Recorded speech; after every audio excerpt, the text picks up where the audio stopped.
Assalamu alaikum. Hello viewers, welcome back to my channel Tasty Food and Kitchen. Viewers, ঝড় বৃষ্টির পরে সবাই কেমন আছেন? আশা করি সবাই খুব ভালো আছেন। ভিউয়ার্স, আজ আমি শেয়ার করতে যাচ্ছি ইজি অ্যান্ড সিম্পল একটি নাস্তার রেসিপি। এই রেসিপিটি খুব অল্প সময়ে তৈরি করা যায়। ডিম পাউরুটির এই সিম্পল রেসিপিটি জানা থাকলে আপনি যে কোনো সময় বাসায় বসে তৈরি করতে পারবেন। রেসিপিটি অসম্ভব মজার। আপনারা দেখছেন টেস্টি ফুড অ্যান্ড কিচেন। আজকের রেসিপি ফ্রেঞ্চ টোস্ট। এই রেসিপিটি তৈরি করার জন্য আমি একটি মিক্সিং বল নিয়ে নিয়েছি। এতে নিয়ে নিয়েছি 2টো ডিম আর 2 টেবিল চামচ চিনি। আপনারা চাইলে চিনির পরিমাণ বাড়িয়ে নিতে পারেন। এখন ডিমের গন্ধ যাতে না আসে সেজন্য ভ্যানিলা এসেন্স অথবা আপনারা এলাচের গুঁড়া অ্যাড করতে পারেন। আমি এলাচের গুঁড়া নিয়ে নিয়েছি 1/2 চা চামচ, যেহেতু ভ্যানিলা এসেন্স সবার কাছে অ্যাভেলেবেল না। আর আপনারা চাইলে দারুচিনির গুঁড়াও অ্যাড করতে পারেন, সেক্ষেত্রেও 1/2 চা চামচ নেবেন।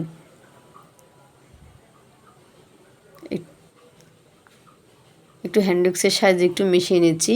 এখন অ্যাড করে দিচ্ছি ঘন দুধ 1/2 কাপ। কোনোভাবেই গরম দুধ নেওয়া যাবে না। একটু হ্যান্ডউইক্সের সাহায্যে সব উপকরণ ভালোভাবে মিশিয়ে নিচ্ছি। আপনারা চাইলে ব্লেন্ডারও ব্লেন্ড করতে পারেন, তবে ইলেকট্রিক বিটার দিয়ে বিট করা যাবে না, তাহলে ফোম হয়ে যাবে।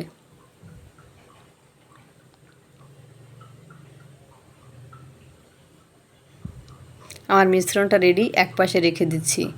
এখন আমি এখানে নিয়ে নিয়েছি 6 পিস পাউরুটি। আপনারা বেশি তৈরি করতে চাইলে এভাবে পরিমাণ বাড়িয়ে নিতে পারেন, মেজারমেন্ট ঠিক রেখে। এখন আমি রুটির চারপাশটা কেটে নেব। আপনারা চারপাশ না কেটেও তৈরি করতে পারেন, কোনো সমস্যা নেই। চারপাশ কেটে নিলে একটু দেখতে ভালো লাগে এবং এর টোস্টটা একেবারে সব পাশ একরকম হয়।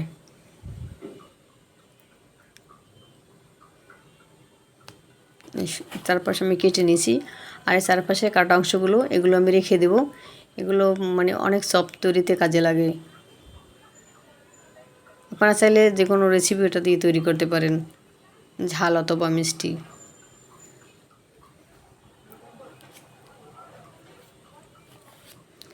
এখন আমি মিক্সারে পাউরুটিগুলো একটু গড়িয়ে নেব, এপিট উপিট করে বারবার এটা গড়িয়ে নেব। তবে খেয়াল রাখবেন এটা আলতোভাবেই গড়াতে হবে, সব পাশে একেবারে 6 পাশেই গড়াতে হবে। দেখবেন যেন গড়ানোর সময় রুটিটা ভেঙে না যায়। সব পাশেই গড়াতে হবে এবং আলতোভাবে, এবং রুটি যাতে ভেঙে না যায় সেদিকেও খেয়াল রাখতে হবে।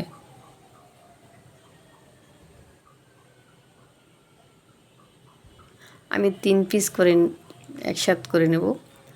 আপনারা চাইলে ইন্ডিভিজুয়াল তৈরি করতে পারেন, আবার চাইলে দুটো একসাথেও করতে পারেন।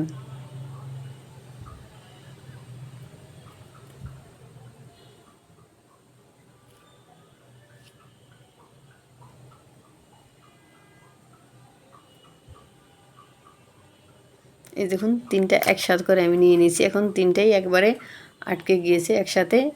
এখন আমি ফ্রাই করে নেব। আমি একটা ফ্রাই প্যানে 1 টেবিল চামচ বাটার দিয়ে দিচ্ছি। এটা আলতোভাবেই দিতে হবে, দেখবেন যেন ভেঙে না যায়। প্রয়োজনে আপনারা 2টো খুন্তি ব্যবহার করবেন। আমি 2টো স্প্যাচুলা ব্যবহার করেছি। আর চুলার আঁচ থাকবে একেবারেই কম। যদি চুলার আঁচ বেশি থাকে সেক্ষেত্রে আপনার চারপাশটা ব্রাউন হয়ে যাবে আর ভিতরটা কিন্তু কাঁচা থেকে যাবে।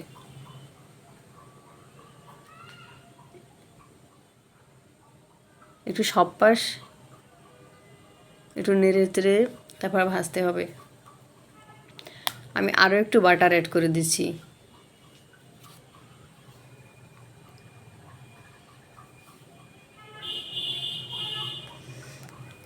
প্রথমবার একটু উল্টাবেন সাবধানে। আমি 2টো স্প্যাচুলার সাহায্যে উল্টে দিয়েছি, যেহেতু এক পাশ সফট।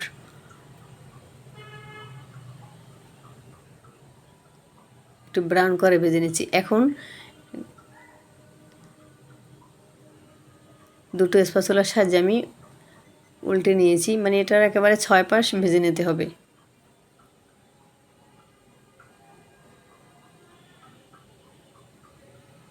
এই সব পাশ ঘুরিয়ে ঘুরিয়ে ভেজে নিতে হবে।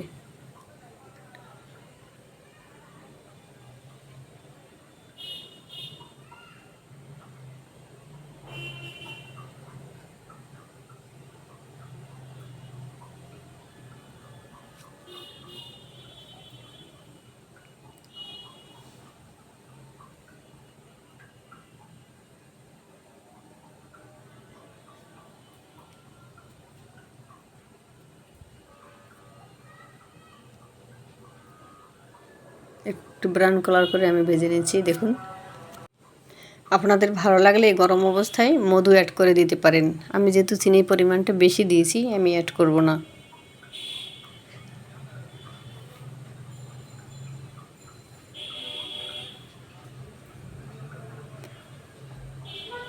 আপনারা চাইলে একবার ট্রাই করতে পারেন, যেহেতু খুব অল্প সময় এবং অল্প উপকরণে তৈরি করা যায়।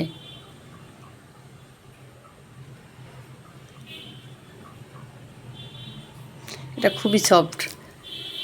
আমি অ্যাড করে দিচ্ছি একটু পাউডার মিল্ক, আর এর সাথে একটু চিনি মিশিয়ে নিয়েছি 1 টেবিল চামচ পাউডার মিল্ক, আর নিয়ে নিয়েছি 1 চা চামচ চিনি। এভাবে একটু অ্যাড করে দেবেন, তাহলে দেখতে ভালো লাগবে আর খেতেও ভালো লাগবে। আর অ্যাড করে দিয়েছি একটা চেরি ফল। তাহলে ভিডিওটি ভালো লাগলে একটি লাইক দিন, ফ্রেন্ডস আর ফ্যামিলির সাথে শেয়ার করুন। যারা আমার চ্যানেলে নতুন এসেছেন, মজার মজার ভিডিও পেতে চ্যানেলটি সাবস্ক্রাইব করে অল বাটন ক্লিক করে রাখুন, যাতে আমি যখনই ভিডিও আপলোড করব সবার আগে আপনার কাছে নোটিফিকেশন পৌঁছে যায়। কথা হবে নেক্সট ভিডিওতে নতুন রেসিপিতে। ততদিন আল্লাহ আপনাদেরকে ভালো রাখুক, সুস্থ থাকুন, নিরাপদে থাকুন। আল্লাহ হাফেজ।